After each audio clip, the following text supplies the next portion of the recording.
The OECD recently lowered its forecast for Korea's economic growth in 2024 to 2.2%, down 0.1 percentage point from its previous forecast in November. And this is in contrast to IMF, which raised its forecast by 0.1 percentage point. And the downward revision was particularly noteworthy as it comes amid expectations of improvements in exports. So what was the OECD's reason for this revision? And can you give us your overall assessment of the Korean economy? Now, our previous forecast was what we call an interim forecast. So basically, we take our November forecast and we just update it with new information. Compared to the assumptions we had in November last year, the fourth quarter was a bit weaker in Korea, and also domestic demand was a bit sort of slower than we had expected to come back. This was enough to lower our forecast by sort of a very, very tiny amount, I would say. I mean, this is nothing dramatic. This is something we sort of adjust all the time. I think the Korean economy now in the short term, we think you have sort of passed the worst. Of course, there are still issues with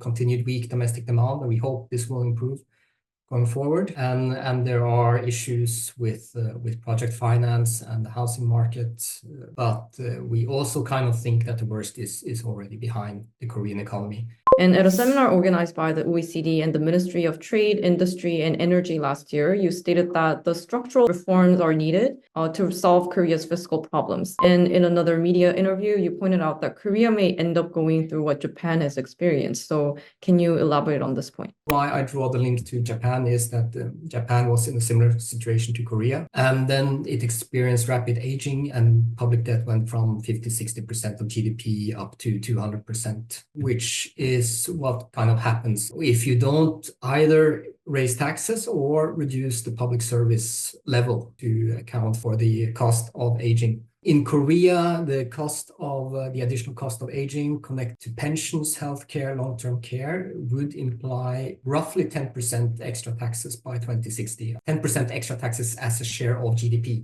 going from 34% taxes as a share of GDP today to around 44% by 2016, which is kind of a big increase. And then, of course, you can either reduce the service level, the offering from the public sector to the people, or you increase taxation. Or, as we will propose in our next report, that you do some structural reforms. The structural reforms that will help the fiscal balance are basically those reforms that increase employment. And there are some good news for Korea because you have many margins to expand when it comes to employment. You can expand youth employment, you can expand women's employment, and also, most importantly, employment of the elderly, as people have lived longer and they are healthy for longer. But this requires some pretty bold reforms, and bold reforms will not be to everyone's liking. We draw the link between women's employment and fertility, and there seems to be quite a strong trade-off in Korea that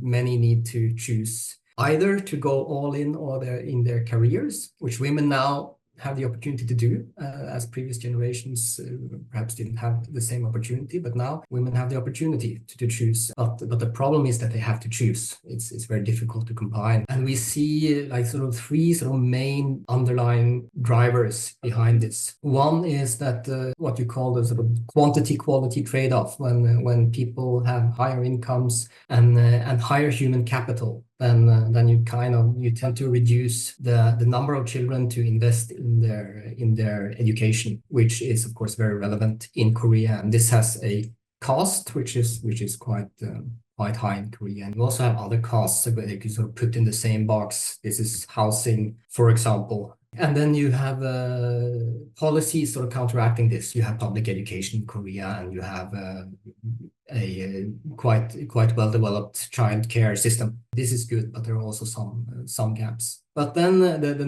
next thing is the indirect cost, that when women have to choose between career and family. Then one thing is that the family loses one income, which is sort of bad for the family and makes it difficult to have children. And this is, I think, an important thing to understand when designing policies.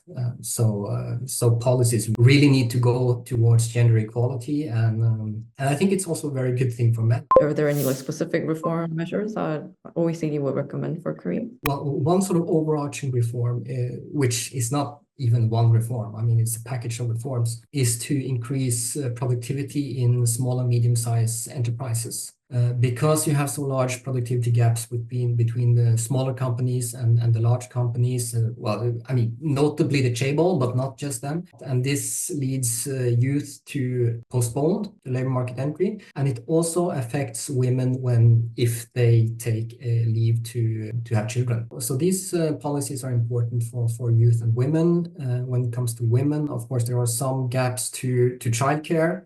And of course, when it comes to childcare, I think Korea has done really a lot, but there are still a few holes. It's about long working hours that the childcare hours actually need to match it. OECD recommended Korea to work on energy conservation measures in its report on the Korean economy released in late 2022. So can you explain whether this advice is still valid, and if so, why is that the case? The things that we pointed to in the previous survey are sort of the most important things that need to be done. Is that the Korean emissions trading scheme, which is sort of a fantastic piece of infrastructure that's already there, but it needs some changes in first, how many allowances to emit do you put into the system? It's important then that the companies actually face incentives to reduce emissions. And that means that these carbon prices that you get from this market, that they actually reach the producers. And that's a particular issue in electricity production. The carbon price doesn't really affect it in the current system, which is a problem. And another problem is that you have low liquidity in the market. And this should be solved, in my view, by selling more allowances to companies instead of giving them for free. And when you talk about energy conservation, it means that these prices that result not just from the emissions trading scheme, but from the input prices of fossil fuels, they have to reach the end users. They have to reach households. They have to reach industry. But it's not happening today because the price that people and industry and agriculture pay, it's based on political decisions. People may sort of object if energy prices would suddenly increase to reflect what energy actually costs, costs to buy and costs to the environment. But then it's important to remember that someone actually pays anyway. And if everyone pays too little, which is actually the case, even households pay too little in Korea, then it turns out in KEPCO's deficit. And the KEPCO's deficit is ultimately a government liability. And government liabilities are ultimately paid for by the Korean taxpayer.